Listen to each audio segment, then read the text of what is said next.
Good morning commandos. आप में से कई सारे लोगों ने मुझसे ये क्वेश्चन किया कि सर आप जो पढ़ा रहे हैं एम्बिशन बैच के अंदर, विजन बैच के अंदर या आने वाले टारगेट बैच के अंदर आप जो पढ़ाएंगे तो आप क्या नया एनसीईआरटी यूज करेंगे या पुराना एनसीईआरटी यूज करेंगे।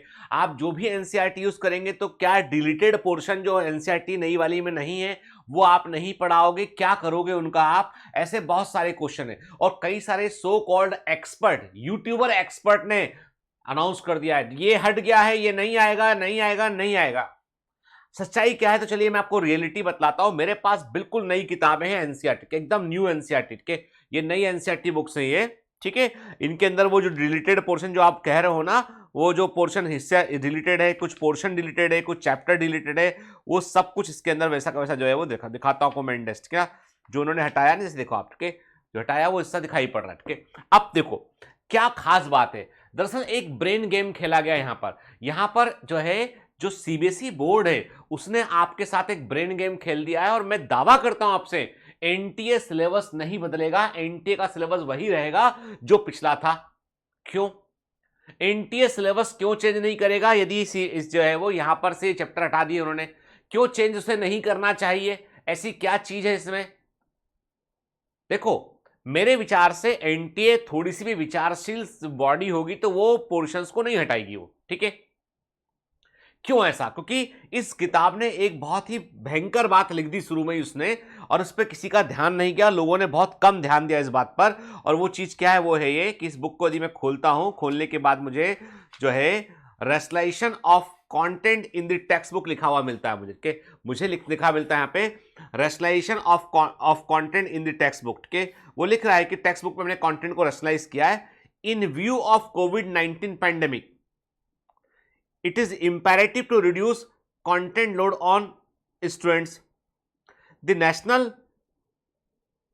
Education Policy 2020 also emphasizes reducing the content load and providing opportunities for experiential learning and with creative mindset.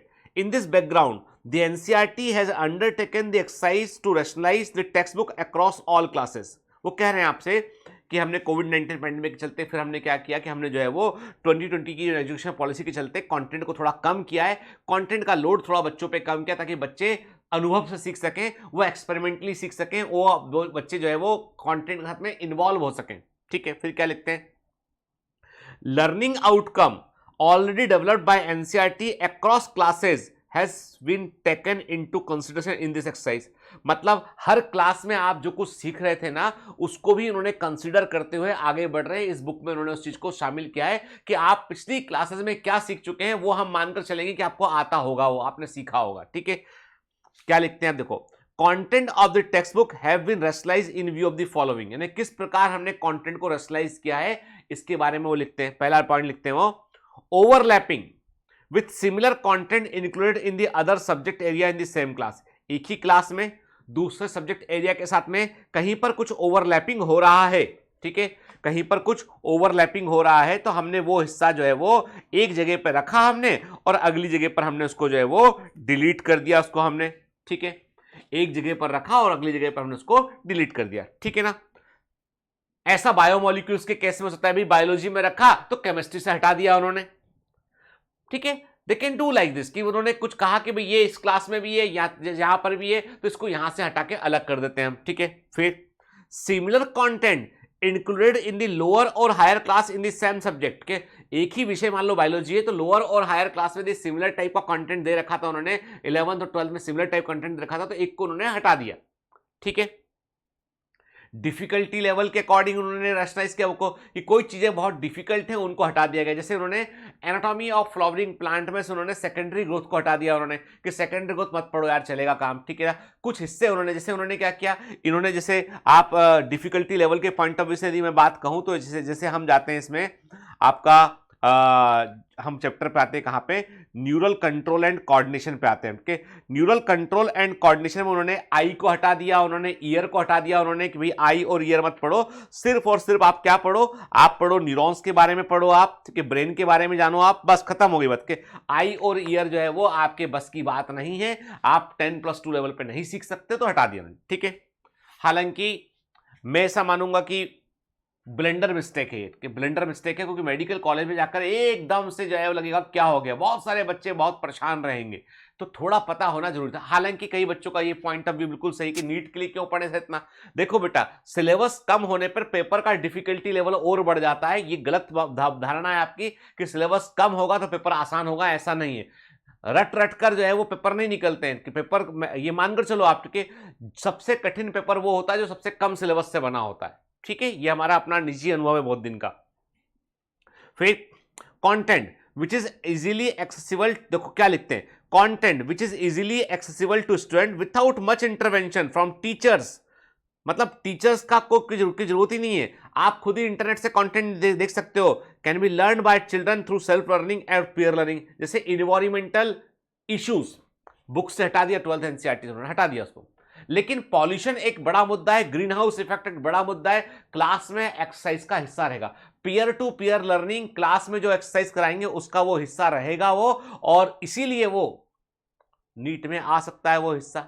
ठीक है, भले ही चैप्टर ना दे रखा हो। वो कह रहे हैं ऐसा कंटेंट जो इजीली, आज आपको ग्लोबल वार्मिंग ढूंढना, आप गूगल करो 50 वेबसाइट खुल जाएंगी, ग्रीन हाउस इफेक्ट 50 चीजें मालूम चल जाएंगी आपको यहाँ पे। तो वो कह रहे हैं ऐसा कंटेंट जो टीचर के इंटरवेंशन के बगैर इजीली एक्सेसिबल हो, सेल्फ लर्निंग वाला हो, वो हमने हटा दिया। ठीक है, फिर content which is irrelevant in the present context, ऐसा कंटेंट जो आज के संदर्भ में हमारे काम का नहीं है, कोई ऐसा कंटेंट का हिस्सा जो आज हमारे बहुत काम का नहीं है, उसको हमने हटा दिया है। ठीक है, this present edition is a reformatted version after carrying out the changes given above. जो चेंजेस थे उसको हमने हटा के फिर रीफॉर्मेट करके ये वर्जन को प्रिंट किया है। ठीक है, अब ये प्रिंट कब हुआ ये वर्जन की प्रिंटिंग जो हुई है वो हुई है नवंबर 2022 में। ठीक है, नवंबर 2022 नवंबर में ये प्रिंटिंग इन्होंने किया है और वहां से रिलीज हुआ। मतलब ये प्रेस में गया होगा आपका जो है वो 2022 के शुरुआत में प्रेस में गया होगा, 2022 के नवंबर के आसपास छप के हाथ में आया ये। ठीक है ना।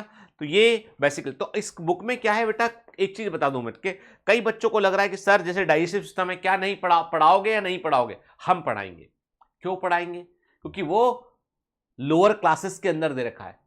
जब तक एनटीए अपना सिलेबस ना बता दे, जब तक एनटीए साफ साफ स्टेटमेंट ना दे दे कि हम जो है जो एनसीईआरटी की बुक्स में है वही चैप्टर हम लेंगे, जो नहीं है वो नहीं लेंगे, तो हम लोग नहीं पढ़ाएंगे। लेकिन जब तक एनटीए कोई स्टेटमेंट नहीं देता है तो हमारी जिम्मेदारी है कि हम आपको अधूरा ना छोड़ें, हमारी जिम्मेदारी है कि हम आपको पढ़ाएं वो हिस्सा। क्योंकि जितने देश के, मैंने तमाम तरह के दूसरे टीचर से बात किया, मैंने पूछा, मैं नाम नहीं लूंगा किसी कोचिंग इंस्टीट्यूट, कोटा का सबसे बड़ा कोचिंग इंस्टीट्यूट है, सबसे अधिक बच्चा यहाँ पढ़ता है, वहां मेरे कुछ मित्र हैं, उनसे मैंने पूछा, उन्होंने कहा नहीं हम सब पढ़ा रहे हैं। ठीक है, मैंने इसके अलावा जो है वो दूसरे दिल्ली का एक बहुत बड़ा इंस्टीट्यूट है दिल्ली के अंदर जो ऑफलाइन क्लासेस का बड़ा सेंटर है, वहां मेरे कुछ मित्र, उनसे पूछा, उन्होंने कहा नहीं पढ़ा रहे हैं सब हम। ठीक है, मतलब दो बड़े नेशनल लेवल के इंस्टीट्यूट जो है वो दोनों में पढ़ाया जा रहा है। इसके अलावा हम लोग जो है वो हमारे जो टीचर्स हैं वो तो पुराने अनुभवी, उनका बोलना ये है कि नहीं अभी हम कंटेंट में कोई कमी नहीं करेंगे। उसके पीछे कारण ये है कि एनटीए लास्ट मिनट पे बोल देगा कि भाई ये हमारा सिलेबस तो यही है, क्योंकि नेशनल मेडिकल बोर्ड का भी उसमें पैच फंसा होता है कि मिनिमम बच्चों को इतना आना चाहिए एमबीबीएस में पहुंचने के लिए। ये कोई केवल नीट का एग्जाम नहीं है, ये एक प्रकार से आपकी टेस्टिंग है कि आप एमबीबीएस कर पाएंगे या नहीं कर पाएंगे। तो मिनिमम चीजें कितनी आपको पता होना चाहिए, ये इंपॉर्टेंट चीजें होती है। ठीक है, इसलिए ये जो 4 लाइन है ना, ये डेंजरस लाइन है भाई, आपको पता होना चाहिए। लोअर क्लास में पढ़ाया हुआ डाइजेस्टिव सिस्टम आ सकता है नीट में, कोई दिक्कत नहीं है। ग्लोबली अवेलेबल है इंटरनेट पे, इन्वायरमेंटल इश्यूज, पॉल्यूशन आ सकता है। ठीक है, क्रॉप, अब जैसे उन्होंने कहा कि एनिमल हस्बेंड्री, क्रॉप इंप्रूवमेंट, अब ये चीजें ऐसी कि भाई वो साइंटिस्ट जो एग्रीकल्चर वाले लोग हैं वो पढ़ते हैं, इररिलेवेंट लगा उनको यहाँ पे, ये हटा दिया, समझ में बात आती। चलो भाई स्ट्रेटजीज इन एनहांसमेंट इन फूड प्रोडक्शन आपने हटा दिया, चलो मान लेते हैं हम। ठीक है, लेकिन देयर आर सर्टेन पोर्शंस जो इजीली एक्सेसिबल भी हैं, जो लोअर क्लास में भी हम पढ़ते हैं और हमको आगे जाके पढ़ना है उनको,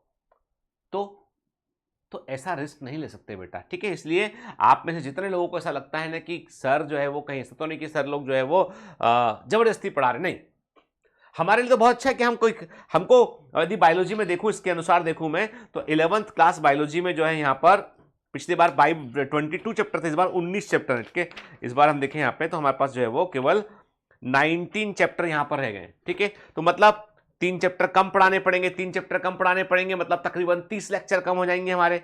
और 12th क्लास एनसीईआरटी में हमारे पास क्या है, 12th क्लास एनसीईआरटी यहाँ पास चैप्टर की संख्या यहाँ पर है अभी 13, पहले 16 हुआ करती थी, 3 चैप्टर यहाँ भी कम है, ठीक है। तो इसका मतलब ये है कि फिर हम तो यहाँ पर भी बचे, ठीक है ना, मतलब हमको तो यहाँ पे कम से, अब रिप्रोडक्शन इनऑर्गेनिज्म हटा दिया। अब वो क्यों, क्या क्या कह रहे हैं, वो कह रहे हैं लोअर क्लास में आपने पढ़ा होगा ए सेक्सुअल रिप्रोडक्शन क्या होता है, सेक्सुअल रिप्रोडक्शन क्या होता है, तो अब उस फंडामेंटल के ऊपर से पढ़ना शुरू करेंगे हम। सुनो बात ध्यान से, साफ साफ करेंगे, लोअर क्लास में आपने पढ़ा होगा ये चीज, इसलिए हमने सीधा sexual reproduction in flowering plant शुरू कर दिया हमने।